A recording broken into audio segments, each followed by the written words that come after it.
الشيطان الرجيم بسم الله الرحمن الرحيم وما كان لأهل المدينة إلى آخره صدق الله مولانا العظيم الصلاة والسلام عليك سيدي يا رسول الله وعلى آلك وأصحابك سيدي يا حبيب الله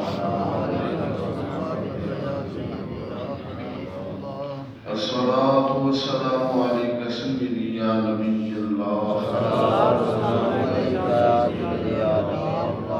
وعلى آلك وأصحابك سيدي يا محمد رسول الله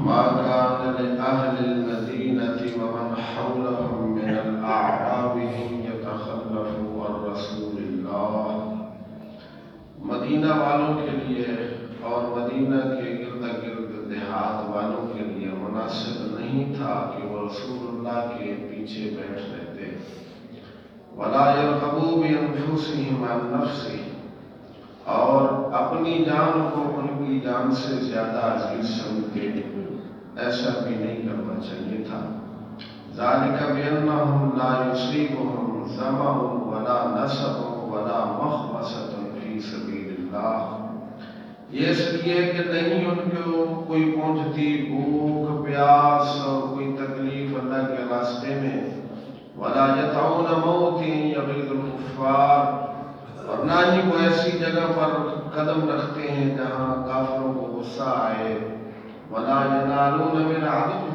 نَيْلًا اور جو کچھ بھی وہ دشمنوں کا بگاڑتے ہیں إِلَّا كُتِبَ لَهُمْ بِهِ عَمَلٌ صَالِحٌ مگر لکھ دیا جاتا ہے ان کے لیے نیک عمل إِنَّ اللَّهَ لَا يُضِيعُ أَجْرَ الْمُحْسِنِينَ بے شک اللہ رب العزت نیکی کرنے والوں کا ثواب ضائع نہیں کرتا وَلَا يُنْفِقُونَ نَفَقَةً صَغِيرَةً وَلَا كَبِيرَةً جو بھی چھوٹا بڑا وہ خرچ کرتے ہیں وَلَا يَقْطَعُونَ وَادِيًا اور جو بھی کوئی وادی عبور کرتے ہیں إِلَّا كُتِبَ لَهُمْ مگر ان کے لیے لکھا جاتا ہے لِيَجْزِيَهُمُ اللَّهُ أَحْسَنَ مَا كَانُوا يَعْمَلُونَ تاکہ اللہ ان کو بہترین بدلہ عطا فرمائے جو وہ عمل کرتے ہیں مہاجرین و انصار صحابہ کرام مدینہ پاک میں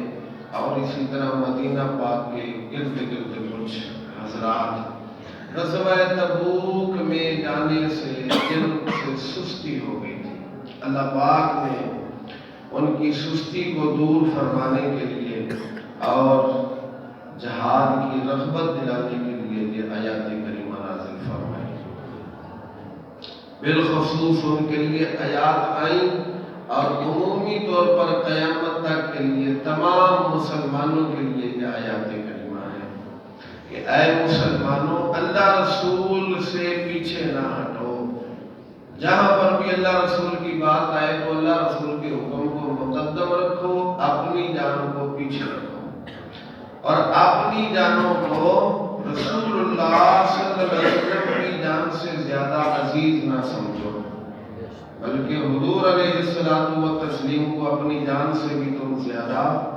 سب سے زیادہ پیاری چیز انسان کی کیا ہے اپنی جان ہے بندہ وطن بھی قربان کر دیتا ہے مال بھی قربان کر دیتا ہے یہی ہوتا ہے کہ جان بچ جائے کوئی نہیں پیسے آنی جانی چیز ہے پیسے پھر آ جائیں گے تو اللہ فرماتا ہے یہ جو تمہاری پیاری چیز جان ہے رسول اللہ صلی اللہ علیہ وسلم سے اس کو پیارا نہ سمجھو بلکہ نبی پاک علیہ السلام کو اس سے عزیز تر سمجھو تمہیں جو بھی تکلیف پہنچتی ہے پیاس پہنچتی ہے بھوک لگتی ہے کوئی بھی کافروں کی طرف سے تمہیں نقصان پہنچتا ہے یہ سب کچھ اللہ کے ہاں نیک اعمال کی صورت میں لکھا جاتا ہے آج انسانوں کی جو نظر ہے نا وہ صرف ان ظاہری مسائل اسباب کے اوپر آ گئی اللہ تعالیٰ کی طرف سے بالکل آج لوگوں کی نظر ہٹ چکی ہے اللہ تعالیٰ جب فرماتا ہے کہ کوئی بھی تکلیف مصیبت پریشانی تمہیں آتی ہے وہ اللہ تعالیٰ کی طرف سے آتی ہے کس کی طرف سے؟ اللہ کی طرف سے آتی ہے۔ جب اللہ کی طرف سے آتی ہے تو پھر اس کے اوپر تمہیں صبر کرنا چاہیے، اس تکلیف کو اللہ کی طرف سے سمجھنا چاہیے۔ یہ ایک مومن کے اوپر امتحان آتا ہے، لیکن آج لوگوں کی نظر ہے ظاہری وسائل اسباب کے اوپر۔ آج کرونا آیا ہوا ہے نا، بیماری ہے، تو ہر کسی کی نظر کرونا کے اوپر ہے، لہروں کے اوپر ہے، اللہ کی طرف نہیں جاتی۔ بھئی لہریں اگر آ رہی ہیں تو اس کو بھی کوئی بھیجنے والا ہے، وہ تو نہیں آ رہی نا۔ نظر خدا کے اوپر کرنی چاہیے کہ جو بھی کوئی بیماری آ رہی ہے، تکلیف آ رہی ہے، مصیبت آ رہی ہے، سب پروردگار کی طرف سے آتی ہے۔ لہذا اس سے عبرت حاصل کرتے ہوئے اپنے رب کے ہاں آہوزاری کرنا چاہیے، اپنے رب کے ہاں توبہ استغفار کرنا چاہیے، تاکہ ہمارا وہ ثواب ضائع نہ ہو جائے۔ اگر اللہ سے نظر ہٹ جائے گی تو پھر ثواب ضائع ہو جائے گا۔ بندہ مومن جو ہے نا، وہ ہر چیز کو اپنے اللہ کی طرف سے سمجھتا ہے، رب کے بغیر یہ کوئی چیز نہیں آ سکتی۔ لیکن سبب اعمال بنتے ہیں، سبب بندے کے اعمال بنتے ہیں، اور آتی اللہ تبارک و تعالیٰ کی طرف سے ہے۔ راحت آ رہی ہے وہ بھی اللہ کی طرف سے ہے، مصیبت آ رہی ہے وہ بھی اللہ کی طرف سے۔ قرآن کا فیصلہ ہے ما اصاب من مصیبت الا باذن اللہ۔ تو پروردگار فرماتا ہے کوئی بھی تمہیں تکلیف پہنچتی ہے نا تو اس کے اوپر صبر کا دامن تھاما کرو، اور نظر ہماری طرف کیا کرو، بھروسہ توکل ہم پر کیا کرو۔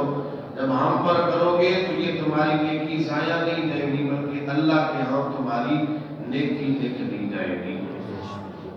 اب ذرا سمجھنے والی بات ہے، اللہ تبارک و تعالیٰ نے انسان کو مختلف نعمتیں عطا فرمائی ہیں۔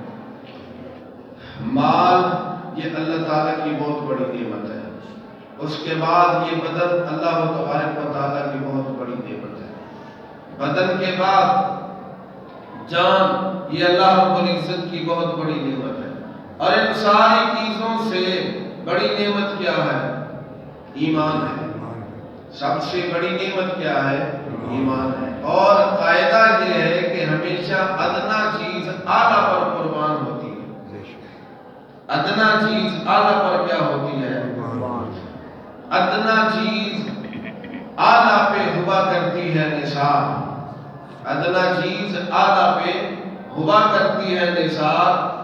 بدن ہے جسم کے لیے، جسم ہے جان کے لیے، جان ہے ایمان کے لیے۔ یہ جمادات قربان ہوتے ہیں جانوروں کے اوپر، اور جانور قربان ہوتے ہیں انسانوں کے اوپر، اس لیے کہ انسان جانوروں سے کیا ہے؟ اعلیٰ ہے۔ جانور انسانوں کے لیے ذبح کیے جاتے ہیں، کبھی انسانوں کو جانوروں کے لیے تو نہیں ذبح کیا گیا، کیونکہ انسان اعلیٰ ہے جانوروں سے، تو پھر جانور انسانوں پر کیا ہوتے ہیں؟ قربان ہوتے ہیں۔ اگر کوئی سر میں چوٹ لگائے تو ہم دفاع ہاتھ کے ساتھ کرتے ہیں، ایسے ہی ہے نا، ہاتھ سے دفاع کرتے ہیں، کیونکہ یہ سر اعلیٰ چیز ہے ہاتھ کی بنسبت، ہاتھ اس سے کیا ہے؟ ادنا ہے، تو ہاتھ کو سر پہ کیا کرتے ہیں؟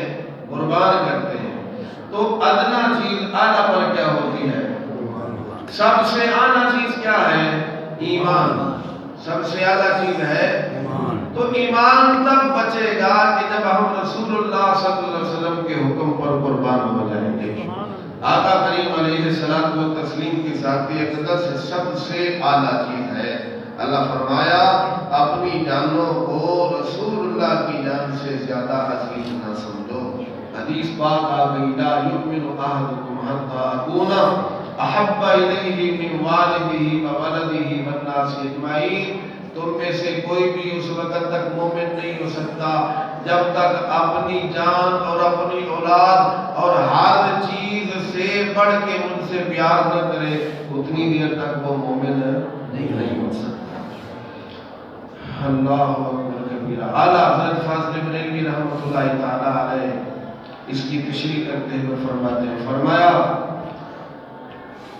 اللہ کی سرتاب قدم شان ہے یہ، انسان ہی انسان وہ انسان ہے یہ، بقدم شان ہے یہ، ان سا نہیں انسان، وہ انسان ہے یہ۔ قرآن تو بتاتا ہے ایمان انہیں،